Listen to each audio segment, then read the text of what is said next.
What's up, everyone? Can you hear me?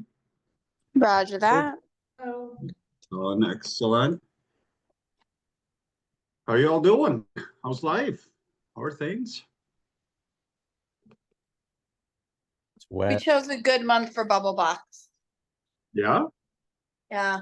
Mommy What needs bubbles this month. Mommy needs some joy. All right. Yeah, that's a good sentiment. Yeah, I hear you. Right. I mean, not that there's ever a bad time for bubbles, if you ask It's me, but true. yeah. It's true. Here. Give me 1 sec. Let me get this all going. Mhm. Sometimes. All right.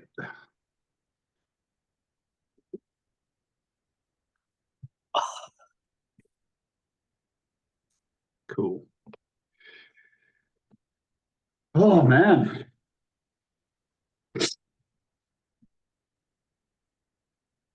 Been a busy day today.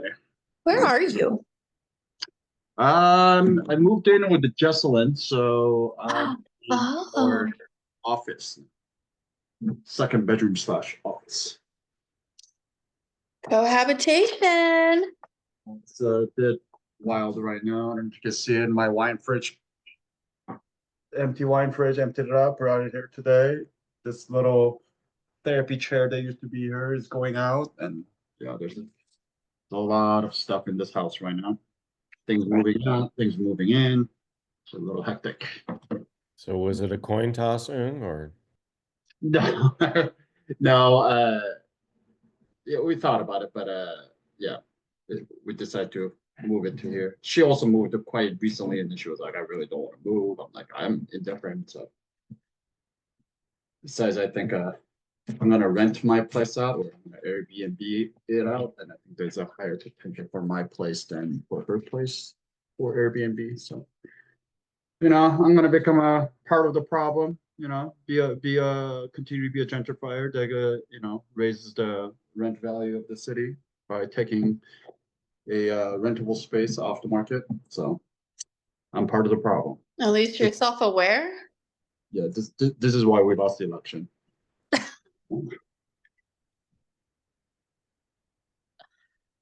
Okay. Like I said, bubbles. Bubbles, fucking bubbles. Fucking bubbles. Thank God for the bubbles. Smells good.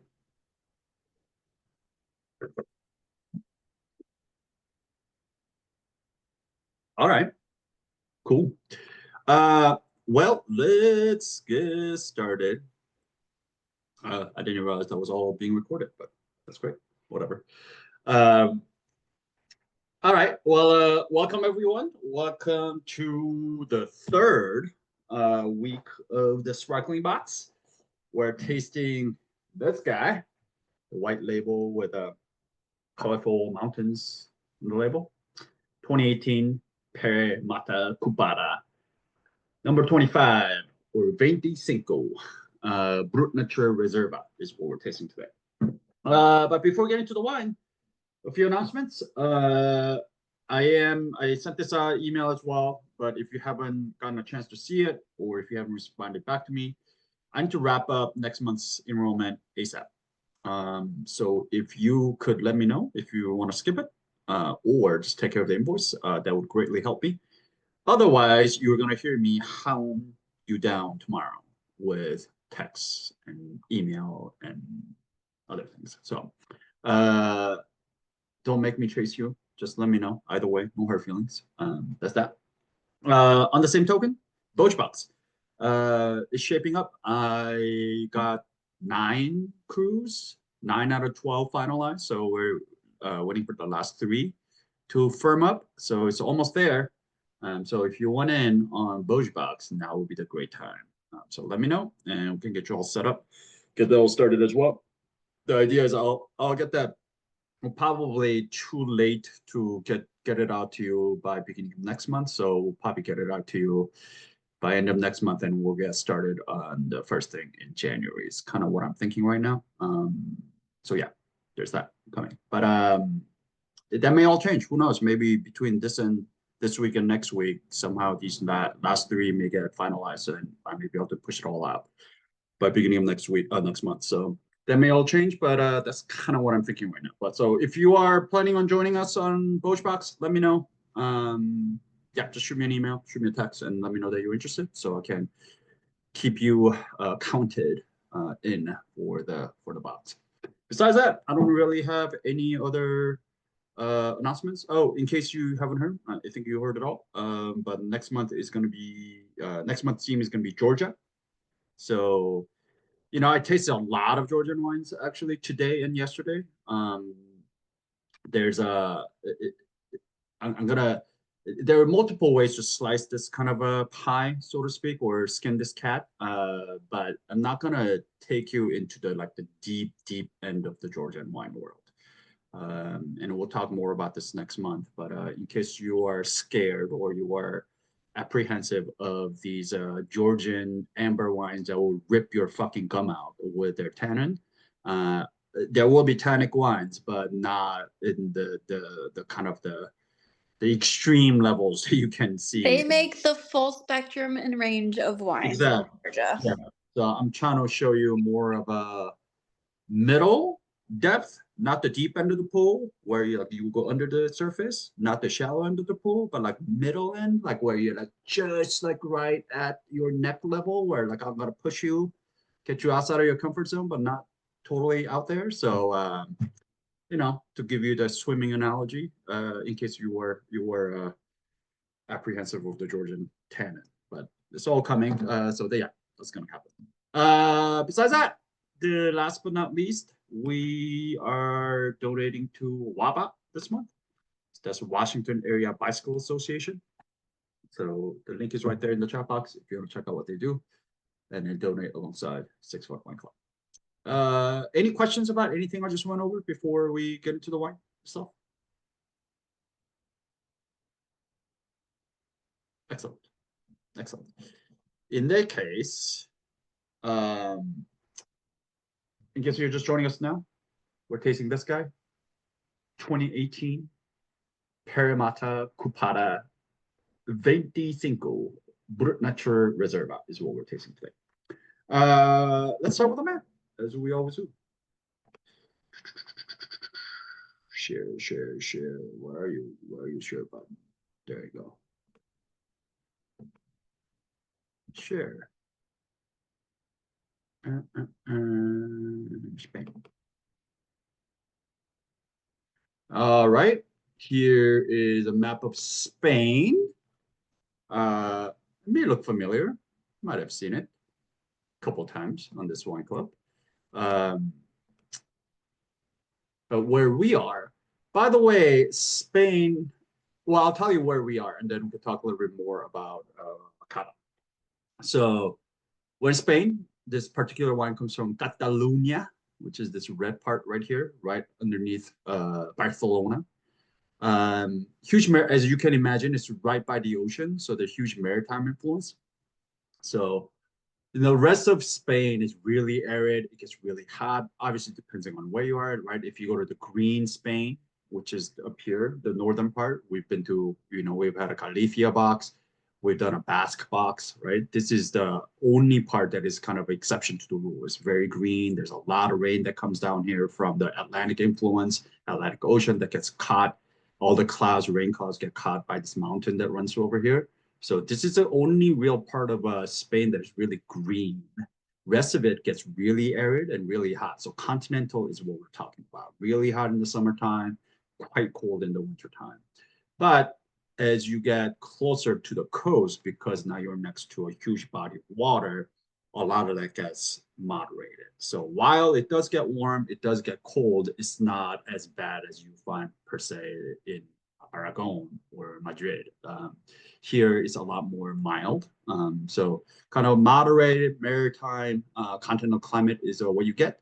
And you can also see in this map, there's a mountain range that kind of runs all the way through the coast here, that runs along the coast. So particularly Catalonia in this part, the elevation changed quite a bit. For example, like Priorat here, which is in the middle of, there's a high elevation site in the mountains. And here, Penedès is where we are this week.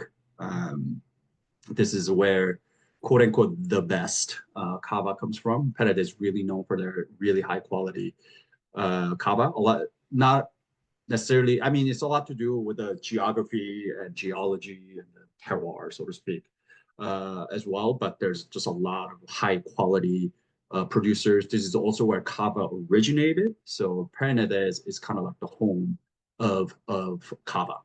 However, having said that, cava is, if I'm not mistaken, is the only Spanish DO, which is Denominación de Origen. It's the same thing as appellation, the AOC, AOP system in France.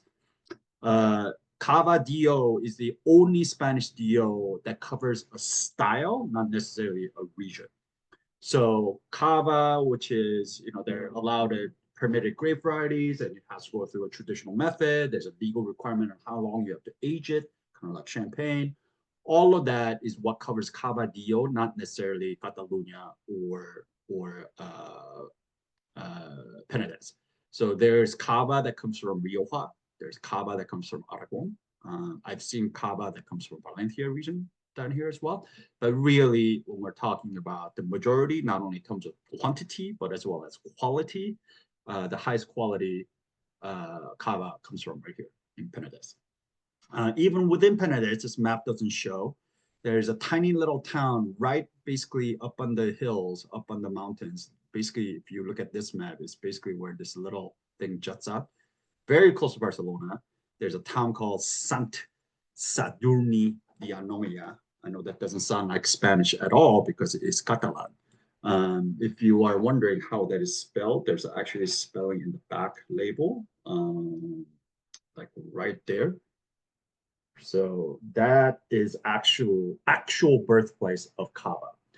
If you guys remember Raventos, the cava that we feature in the I don't remember what month that was, what theme it was for, but Jose Raventos of Codorniu, the Raventos cava that we covered that everybody loved, which is badass cava. He was the first one to introduce a first método clásico or traditional sparkling winemaking in Spain in 1872. So it all started from here. This is really the birthplace. The town where this actual winery is in is the birthplace of cava. The many varieties are allowed in cava. I'll hold on, let me get out of this share mode and then. Many varieties are allowed in Cava DO. However, the three are kind of the major grapes. By the way, they're all indigenous.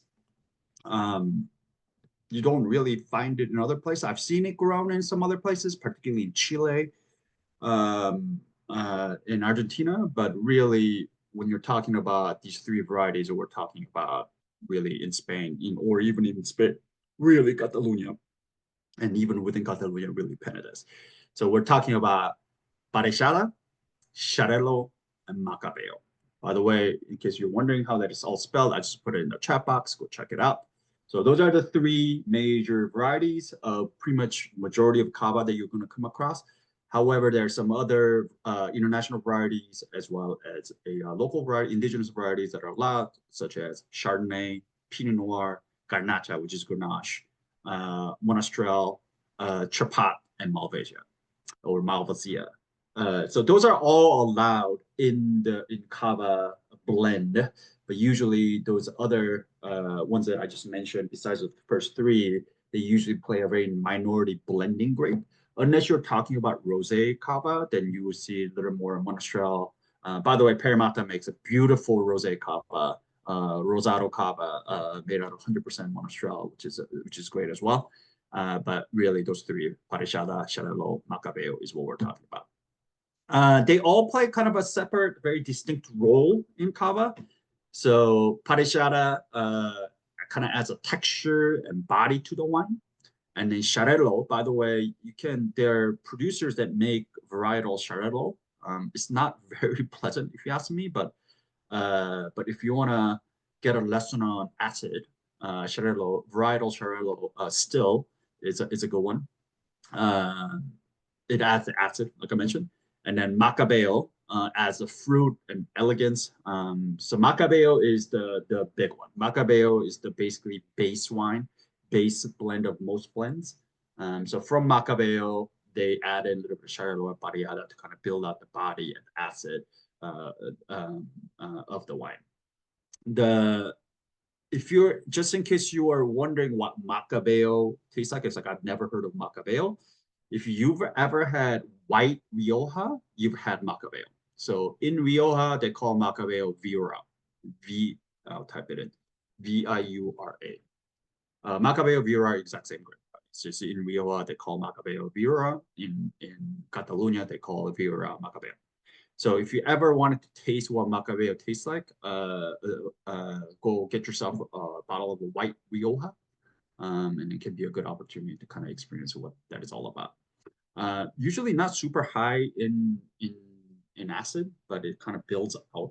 There's a lot of different kind of citrus, floral, pear, like a tree fruit that's running through as well.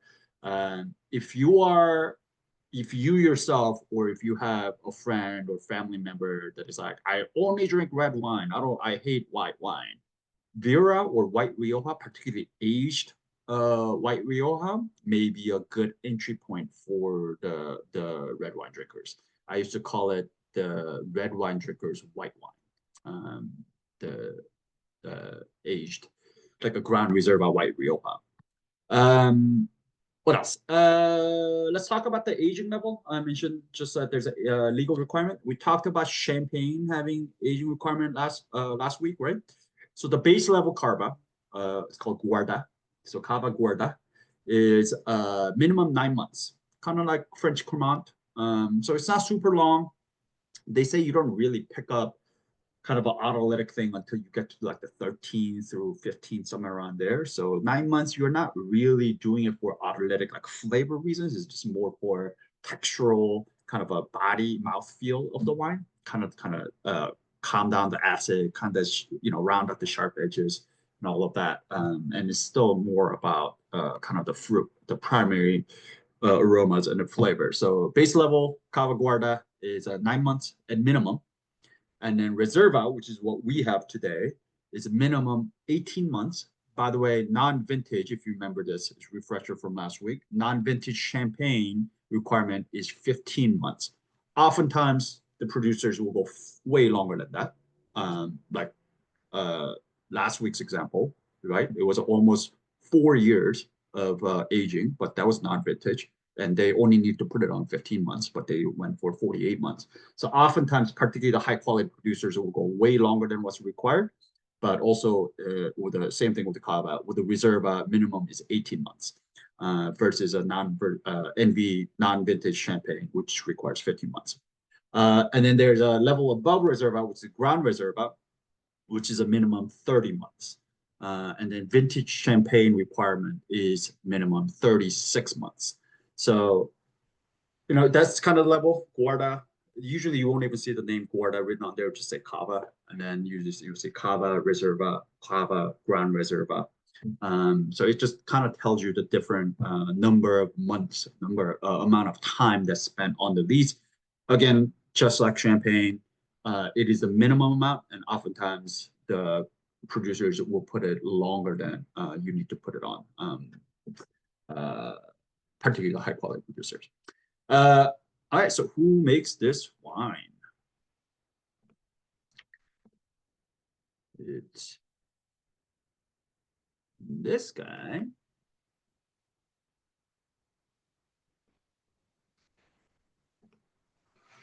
His name is Pere. The winery's name is actually Mata y Coloma, but I don't know why he doesn't put a winery's name, but he also puts his own name on there. But it's okay because I mean it's actually makes complete sense to me because this wine is really about Parellada. Like he's kind of a passionate vision of what he wanted to do in Penedès. And then it's just kind of the extension of him, so it makes sense. But by the way, Parellada is his name. Mata y Coloma is the name of the winery that he runs. But anyway, this is Parellada with his son. Oh, sorry. No surprise that Pere draws a lot of comparison to small grower champagne producers. He used to make wines and consult for like kind of a larger producers in the region, but he struck out on his own in 2000. So he's been kind of doing this on his own for last 20 plus years, almost 25 years, to make his first cava with kind of a grower champagne as the model. But you know, don't let that fool you. He's just not trying to copy champagne in cava, but he's trying to make cava, but just trying to make it with this kind of level of transparency and attention to details and eye for quality craftsmanship that is usually associated with these kind of high quality grower champagne producers. But yeah, he only works with these three the varieties that I mentioned. So he doesn't work with any other Chardonnay, Pinot Noir, Garnacha, Monastrell, any of those varieties. He believes that these three are the best varieties to really express the land, the Penedès in general. So he farms 5 hectares of only these 3 varieties. He's been farming organically since 2007, and of only that. Again, only the 3 varieties that I mentioned. Everything is done by hand. The vines have an average of 30 years of age on them. His work in the cellar is also very methodical.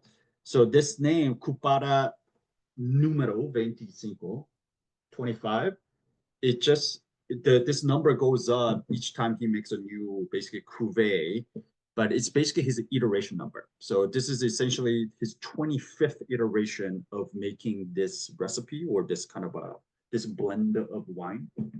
He makes a bunch of different cuvées. He makes Grand Reserva as well, Rosado, like I mentioned. He makes one from single vineyard as well. But this particular blend, this is his 25th iteration. So he's kind of like a mad scientist, just going through an iterative process, constantly tweaking, making little changes to improve quality. And he releases a very small amount of this cava. This particular one that we're drinking today is about 500 cases. Just for comparison, Freshenet, I'm sure you guys are all familiar with the Freshenet, the black cava bottle that you see in the grocery store everywhere you go.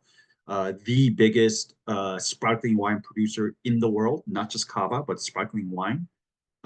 Just as a point of comparison, they produce nearly 17 million cases per year.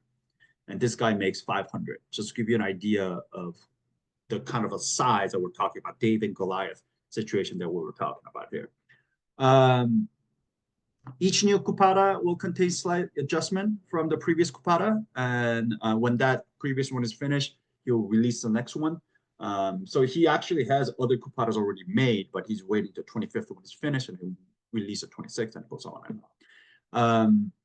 He's also firmly in the camp of a Brut mature, which means he doesn't add any dosage. So there's no sugar added here whatsoever to this wine.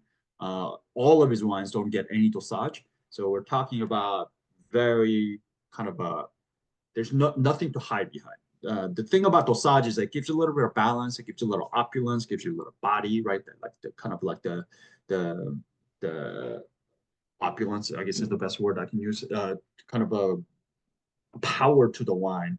And you can hide behind that sometimes, but when you don't add any dosage, everything is just very, very clear cut and transparent. You have to get everything quite correctly, and a lot of kind of mistakes and flaws along the winemaking will show up much more greatly.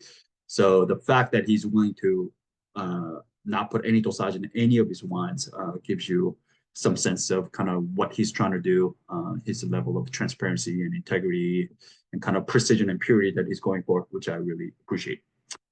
So what is this wine? I just wanted to show you some pictures real quick. I don't have many. So this is actually the property. So this is where he makes wine. These are his vineyards. These are all estate fruit. He doesn't buy any fruit, so he farms everything that he makes. That's why he only makes 500 cases. And then we talked about this last week as well, but this is essentially, I'm not going to go through how traditional method is done. You guys have all heard this last week.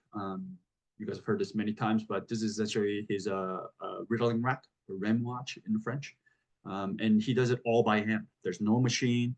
He's literally going there every week and then turning these bottles by hand himself every week. So this is a project, very much of a passion project, very much of a labor of love, very small producer kind of wine. So this is 100% estate fruit. So all meaning he farmed all of it. He doesn't purchase any of the fruit.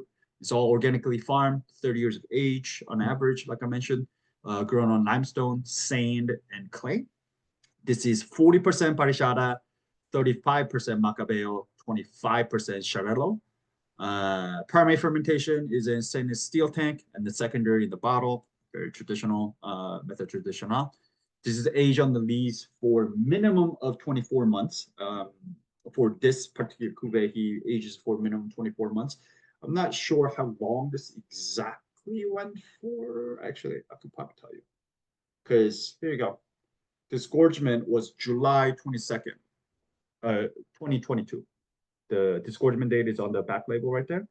So this is 2018 vintage. So the fact that this was disgorged in 2022, so this probably went into bottle in 2019.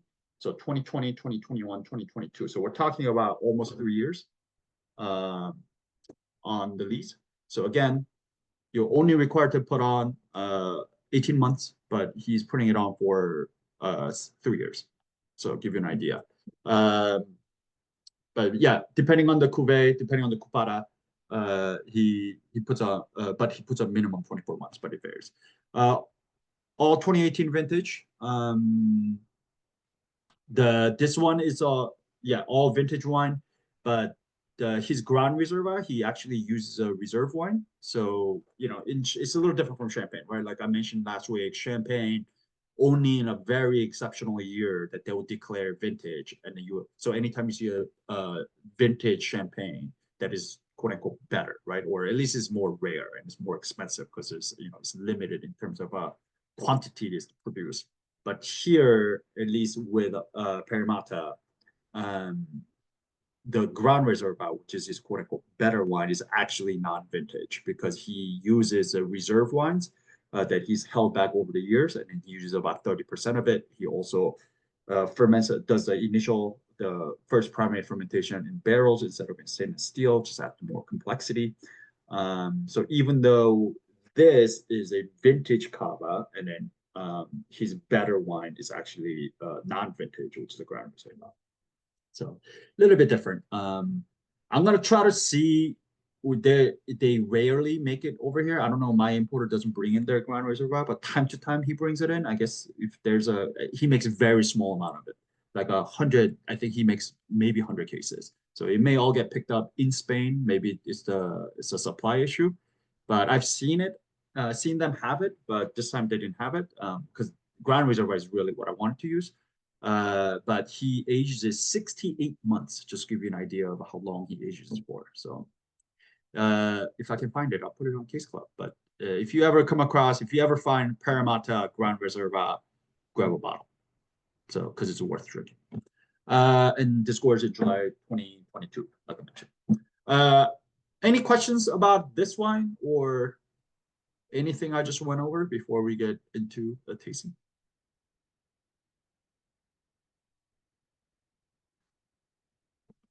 Yeah, cool. Let's taste the wine. Let's taste the wine. Who wants to take the appearance?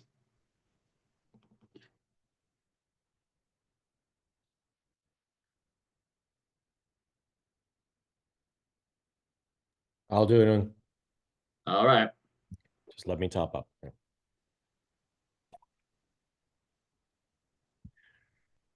This wine is clear. Wine is clear. I would say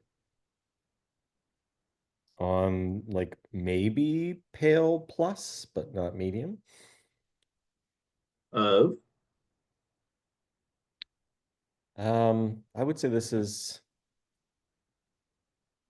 a lemony gold color. yeah, I was gonna go with like medium-ish lemon. It's kind of like maybe medium minus lemon. Yep. Yeah, I don't want to go full pale.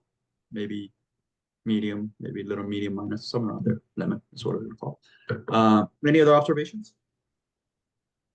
Tiny, tiny little bubbles. Yep. There's definitely some persistent bubbles that are coming up. No foaming up on the surface, but you can definitely tell this is sparkling. Yep. Excellent. You got to pick the next person for the nose. Boy, who do we got? Mr. Corlette, I haven't heard your voice in a while. Oh. Oh. But I'm so How? touched. All right. All right. Nose. Okay.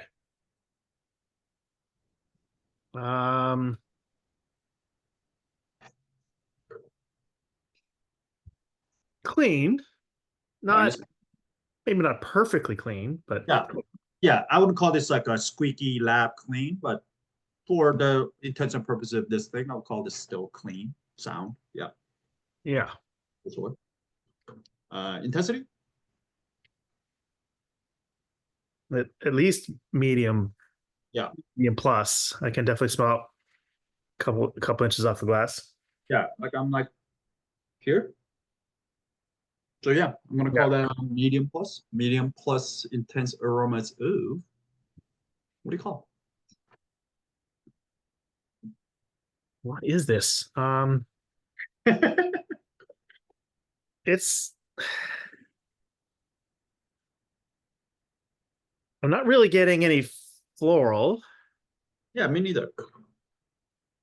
Um,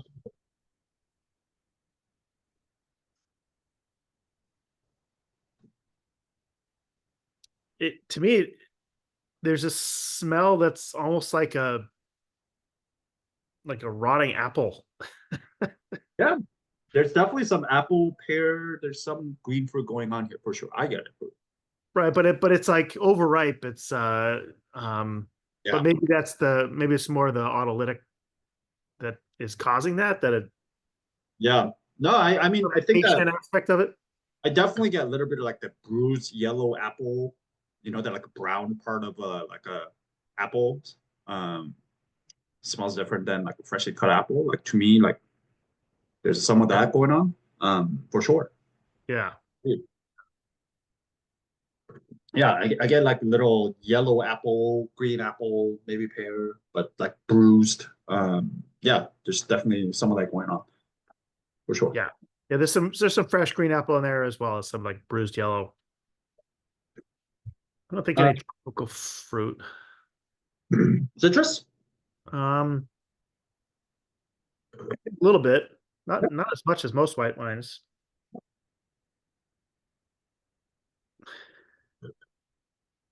Maybe, yeah, a little bit of lemon, but not.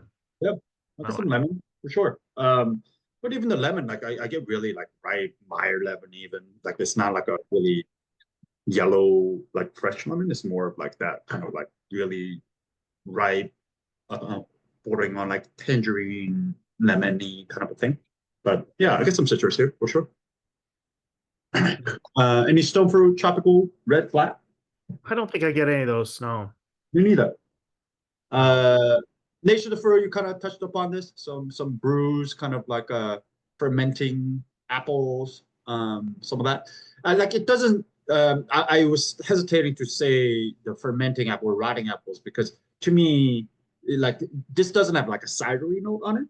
Like sometimes like you have that like a floor or ground of like an orchard ground, that like a fermenting apples. Like I don't get that, but there's definitely like like you mentioned, like really ripe, really overripe, kind of like an apple-y kind of thing. Yellow apple, particularly to me, I get quite a bit of that.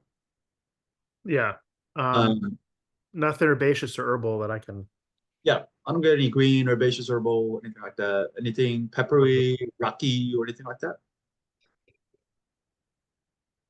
I think I get some mineral sometime. Too. I get But a little. What kind of still do you get? I would say like just like a granite. Yep. Yeah. Agreed. There's some rockiness here for sure. I get that. All right. Secondary, tertiary. Any autolytic? I'm definitely getting like bready notes. Yeah. I don't think MLF. Yeah, I don't get a not whole lot of that, MLF myself more either. toasty. Yeah. Again, this is like last week, we definitely got some MLF going on as well. But here, to me, this is right here. And then, even last week, we talked a lot about like pastry, shells and things like that. But here, to me, this is more like doughy, bready, biscuity, and like that. You could convince me Parmesan, some kind of cheese. Yeah, there's some cheese rind for sure. I get cheese rind. I was actually just gonna say like that, like the rind of cheese, pecorino, Parmesan. I think is perfect actually. Any oak influence? I don't get any oak at all. Yeah, you need it. Any tertiary? I don't think so. Me neither. I don't get a whole lot of tertiary. This is mostly right in the secondary. Maybe some of these oxidation will pop out when we get to tasting it. Maybe some other fruit, but as of right now, on the nose, what I'm getting is mostly primary and the secondary. That's what we're getting. Cool. Excellent. Great job. You get to pick the next person for the palette. Who's next? Oh, Sara Fuentes is right underneath me here. You ready, Sara? Sara Fuentes. I am ready. I am very out of practice, but I will do my best. Love it. Love it.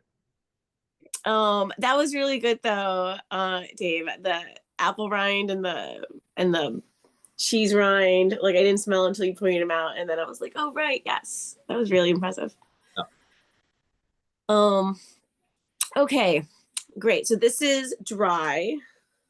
This is dry. This is bone dry. There's like not an ounce of sugar on this thing. Yeah. It is. What's the acid?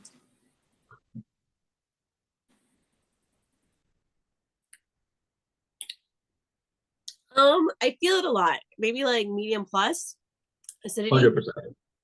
Holy Yeah. crap. Back here. There's a ton of acidity. Like this is medium plus, like bordering on high. Like my mouth is still watering. Like, yeah. Definitely medium plus at the minimum. All right. Obviously, you know what I've talked about tannin. Alcohol? No, I'm so mad because I was just looking at the bottle. It may be like 12%.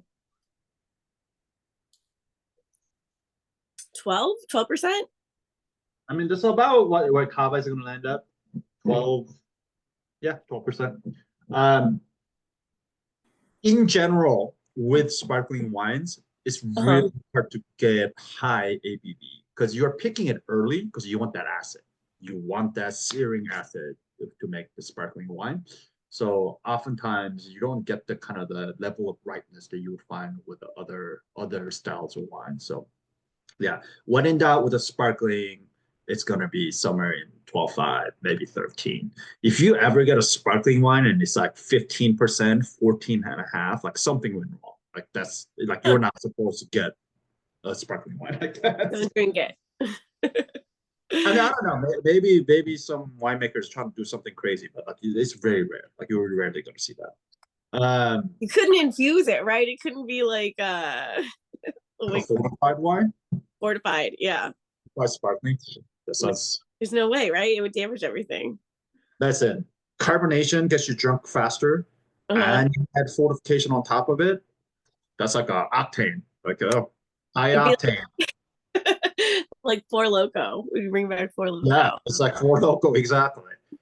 All right, so with 12%, this is at like medium. Body.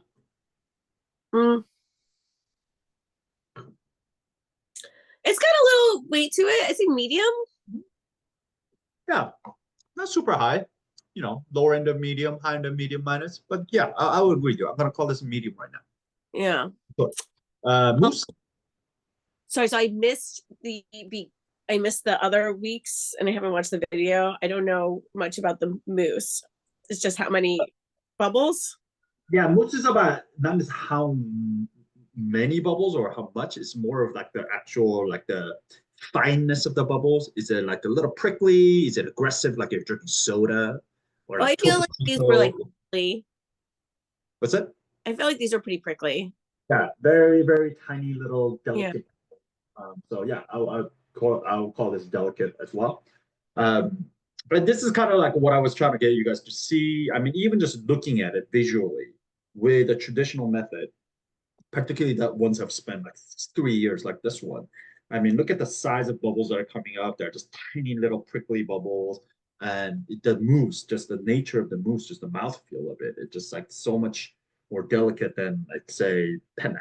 You know, bubbles are Mhm. much bigger. It just kind of foams up a lot. So yeah. Is that kava generally? Yeah, kava generally is finer bubbles, or Say that again. I'm sorry. is kava generally those finer bubbles, or you're just saying pet nat is really more No, aggressive? not always. I mean, this is because Reserva has been aged for 3 years. Regular, like, base level cava, that's been aged 9 months and just pumped out, you're not going to get usually delicate. You're going to get that best creamy and getting too aggressive. So, but this only happens because the wine has spent so much time under pressure and all that CO2 really kind of dissolve into the wine, essentially, to the solution. Oh, beautiful. Yeah, and then it also takes much longer for wines like this to go flat because, you know, it's just so dissolved in there. It takes a while for it to kind of blow off, as opposed to pennats, or I mean, pennats also just lower in pressure. But even if it had the same pressure, the ones that have more aggressive, bigger bubbles will dissipate much faster than these small pinprick bubbles. Flavor intensity.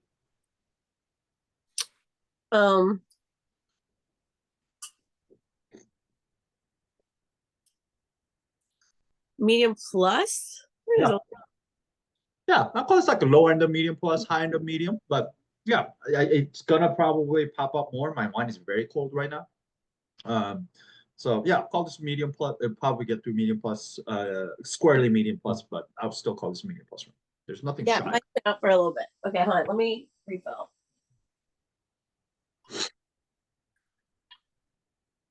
Okay. Let's see. Ooh. Do you agree with everything that Mr. Corlette had called out? Anything else that jumps out at you? I don't taste the same things that I smell. Okay, tell me more.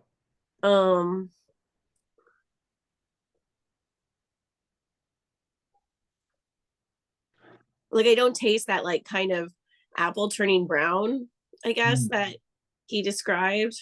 I do kind of still taste that Parmesan rind. And also more, but like it does still taste appley, but not as like that turn. To me, I get a lot more fresh fruit. Like it's fresh. Yes, that's it. It's fresher. Yeah, like exactly. The it smells. fruit nature is fresher on the palate than it is on the nose. It's probably because it's almost secondary on the nose. That cheese rind call, I think, is right on the money. Like I get a ton of that, like Parmesan rind, like cheese rind kind of a thing.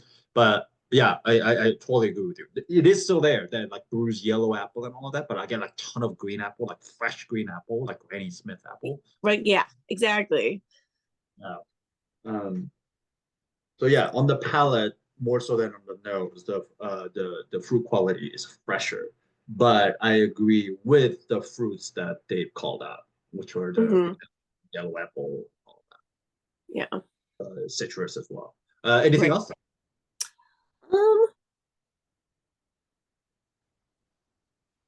At least on the primary, anything else sticks up? Not really. Maybe like I don't know if I'm crazy, but I know he didn't smell any floral, but I feel like maybe I might be tasting a little. Okay.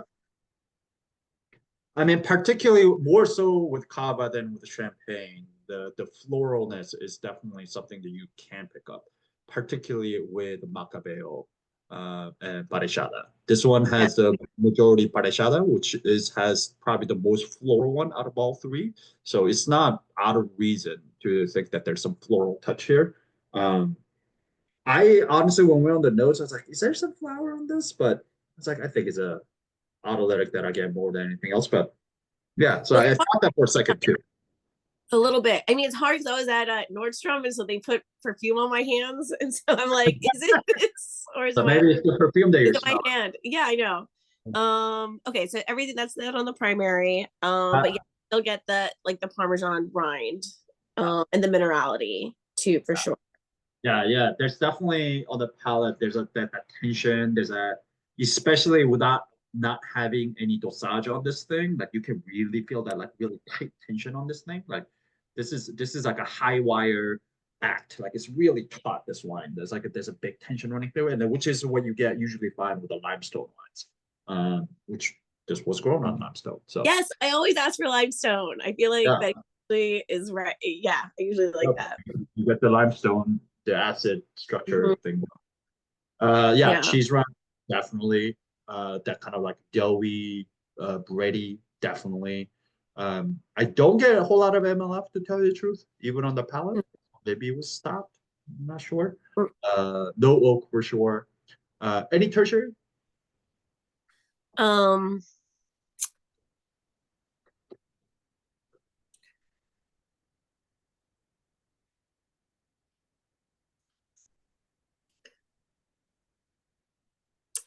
Maybe the apricot, but I don't know. Yeah, to me, this is still not quite in the tertiary territory. I thought maybe there's a little bit of oxidative thing at the end. But Yeah. honestly, to me, this is still squarely in the secondary, that cheese rind, bready kind of a territory. I don't get the marzipan, marmalade, all of that, which we got last week. Last week was very clear that like there's a pastry portion to the wine, and there's the all the nutty like oxidative thing. There may be a little bit.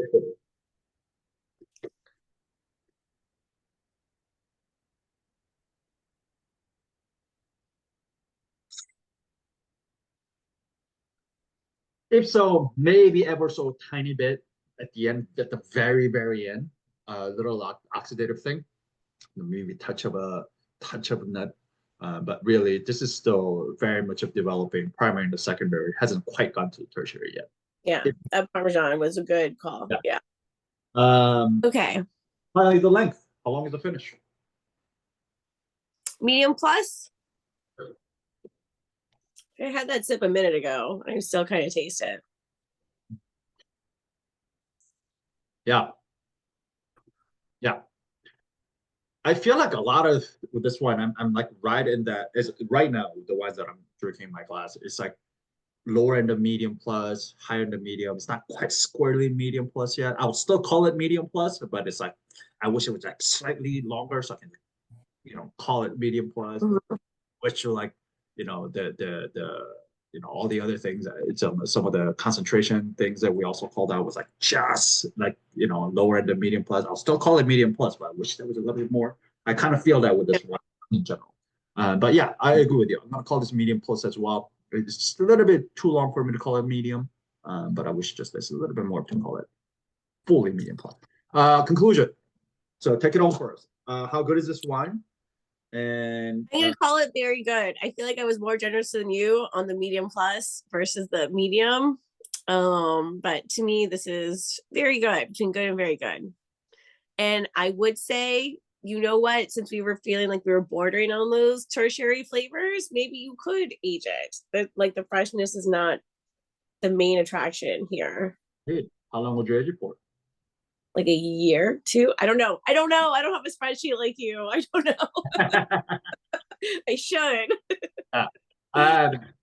I agree with your call. I'll call this very good as well. I mean, balance. We called it medium plus on both the concentration. I'll call this complexity medium. Again, like lower than medium plus, higher than medium. Right? We called things on primary. We call things on secondary. Different characters on the primary as well. Maybe ever so just hint of tertiary just starting to creep in. So yeah, I'll call that medium plus complexity, and the ninth we called it medium plus as well. So depending on how generous you are or whatnot, this is definitely somewhere ending in between good and very good, but leaning much closer to very good than good. So I'll call this very good myself. And then the potential for aging, you're right on the money, sir. Like Sarah, the acid is here, backbone is here, right? We call concentration medium plus all the way through, which is good. Complexity medium plus all the way through. Tertiary is just starting to peak in, which means it only gives a sign that it's going to show a little more of that, adding to more complexity. So yeah, I will definitely. This is drinking beautifully now. I think it's delicious now, but I think it will develop further for the better. And you know, how long is that going to take to do so? This wine is what, 3 years right now at this point. No, wait. You said 22. It was 2 years. No, this wine is already 6 years out. 6 years. 2018. Yeah, it's a 3 Right. years. It's basically 3 years, 3 years on the lees and 2 years in the bottle, and then it's just starting to show a little bit of a tertiary. So I would say, yeah, give it another maybe 2-3 years. Quite frankly, with this amount of acid that's on here and the concentration, I think it can go even longer than that. But I think 2 to 3 years is a good time to come back and check up on it. You'll definitely see more tertiary, more of that nuttiness coming through. But I would say this is probably easily has another 5 years to go. But come back and check it again in 2 to 3 years is what I would say. I don't have that kind of patience, but yes. Good job, everyone. Excellent, excellent. Any questions about anything? Hey, Woong, I have a question. When I take a really big whiff, I get something like nail polish or some. Is it VA? Like, Yeah. is anybody else getting that? If you get nail polish, that's usually a sign of VA. I don't get VA on mine. I mean, your bottle could be different. You may get some bottle variation in yours. Take like a really your nail big polish, store. Dave. What's that? Maybe it's just your nail polish. I don't know. Oh, it could be. No, I definitely get. Yeah, it's interesting. Does anyone else get VA? Maybe I'm crazy. I mean, it could be your bottle. I mean, there could be a bottle variation here, for sure. Okay. All right, let's play everybody's favorite game. How much do you think this wine is on a retail shelf? How much would you be happy paying for this wine in a retail store? Take that into consideration. This is Cava, right? I've always said Cava is a poor man's champagne. I'm sure I've pissed off a lot of people with that statement. But it is 3 years. It's 2018 vintage. I mean, it's what, 6 years? This wine has been held back before it's on the market. So it's quite a bit of aging. So yeah. What do you think? 25, 25, 30, 30, 30, 30, 22, 22. Damn. And this week's winner is Mr. Phil Dalhan. Right on the money. This is $22.01. Is what it would be. So let's talk about in comparison to last week's wine. Last week's champagne, half bottle, was $51, right? Given that it was aged for 5 years, right? Much longer, 2 more years than this, than on the lees. But I mean, if the half bottle is 51, that's about 5 times more expensive than this wine. So you ask yourself, right, this is obviously, it's not as autolytic, it's not as concentrated, doesn't have as much of length, it's not as complex as last week's wine. But is it, you know, you can't, I don't know, maybe some of you can, but I definitely can't afford to drink $51 half bottles every day. But $22 autolytic sparkling like this, I can drink this every day. So this is what I'm talking about when I say, you know, everybody talks about champagne and champagne, champagne. And don't get me wrong, champagne is fucking great and love champagne. But do not sleep on Cava, particularly these Reserva, Grand Reserva Cavas, because it is, to me, in my opinion, some of the best value out there in terms of sparkling wine.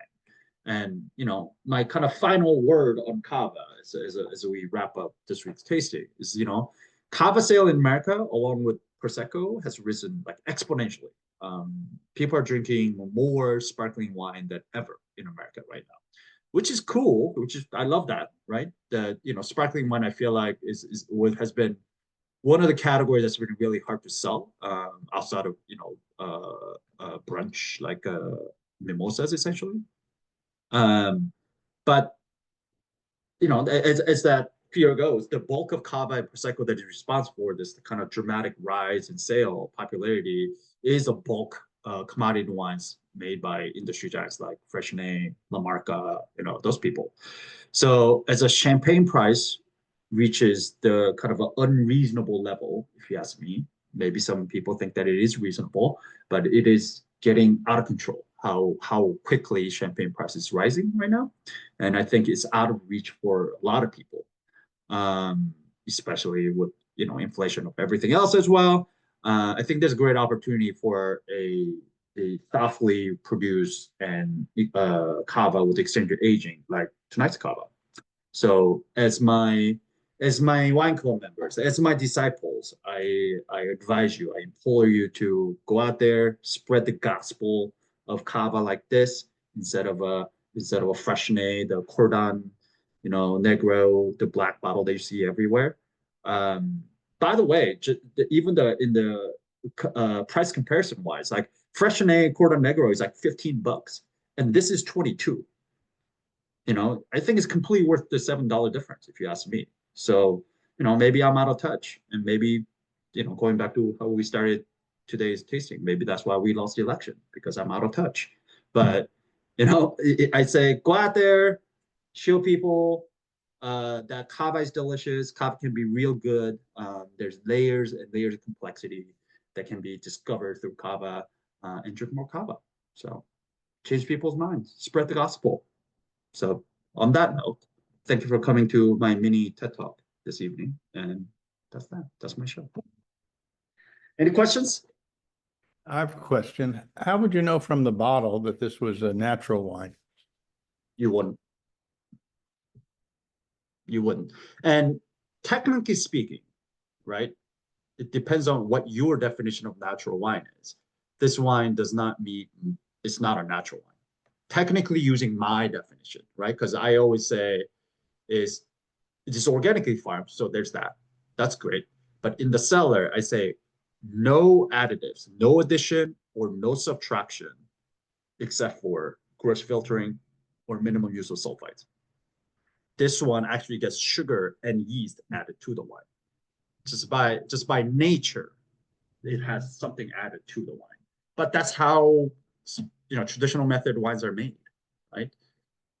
So I guess the only true way to make natural traditional method sparkling wine is to hold back the must, right? The unfermented grape juice, freeze it, and use that as the liqueur de terroir to restart the second fermentation. But that is really hard to do because it's hard to measure exactly what you need. That's why people use the sugar and the yeast method, because it's a lot more precise.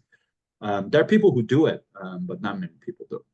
But in terms of what you were asking, trying to get to saying, like, how do I know that this was a minimal interventionist wine? Is it farmed organically, made by somebody who has that in mind, who's trying to do as little as possible? You wouldn't. You just have to do your homework. You just have to know what producer does what. Like just by looking at the label, you would know. And that's true of almost all wines. Like there's really no way of knowing, even the wines that say organic wine on the label, like that doesn't tell you anything about what they do in the cellar. Like they may farm organically, but in the cellar, they may be adding, yeast, nutrients, enzymes. They may be denaturing alcohol out of the wine if it's too hot. They may be adding, citric acid if it's too low in acid. They may be manipulating the wine quite a bit. But that label, organic wine, has become a kind of marketing term that's everywhere. It's become popular. But again, it doesn't tell you what they do in the cellar. It only tells you what they do in the vineyards. Any other questions?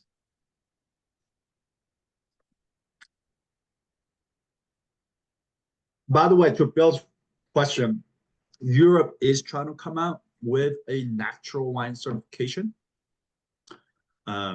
The challenge is that, again, everybody has a different definition of natural wine. Like, what does that exactly mean?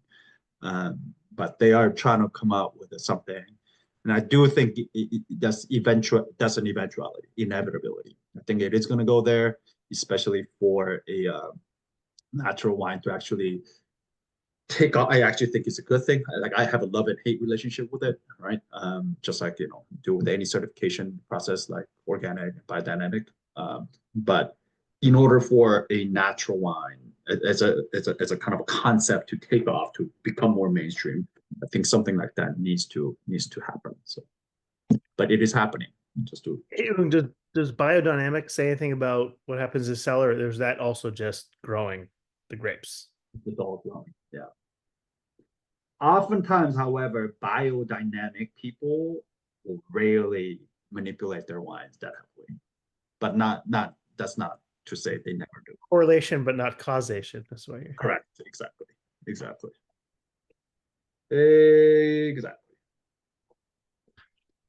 Any other questions? What do you guys think of this wine? Did you guys like this one? Did anybody not like this one? What do you think about this compared to last week's one? Both in terms of which one do you like better? Which one's a better wine for you? Which one would you drink? Yeah. When would you drink which wine?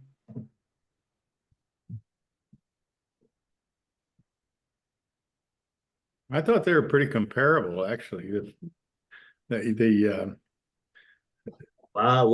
to piss off the Spanish and the French at the same time, Phil. I love it. No, they actually enjoyed them both. I mean, yeah, they're made with the same method, but yeah, I think they're two, like, this day and night when it comes down to what kind of wines they are. Like, they're completely different to me. Yeah, they're different expressions, but in terms of enjoyment, I think this is what you're saying, Phil, right? They're kind of Yeah, the same in terms they're very dry. Exactly. They were this is easy drinking and it's delicious. Yeah. Right. Exactly. So, this is kind of what for New Year's Eve, pop open the badass champagne to ring in the new year. And then, especially with a half bottle, it's not enough. You need it, between two people, it's just basically one glass per person, little more than a glass per person. After that, pop open one of these, drink cava, hang out. And then if you want to get a little crazier, then, we're going to finish out the night. And at that point, there's no point in popping open something really nice. You're already bottle deep, your palate doesn't care that much.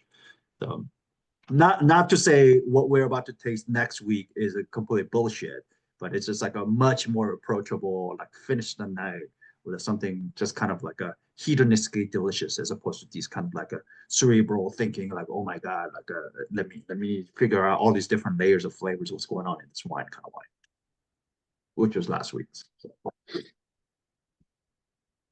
Any other questions, comments, concerns, complaints?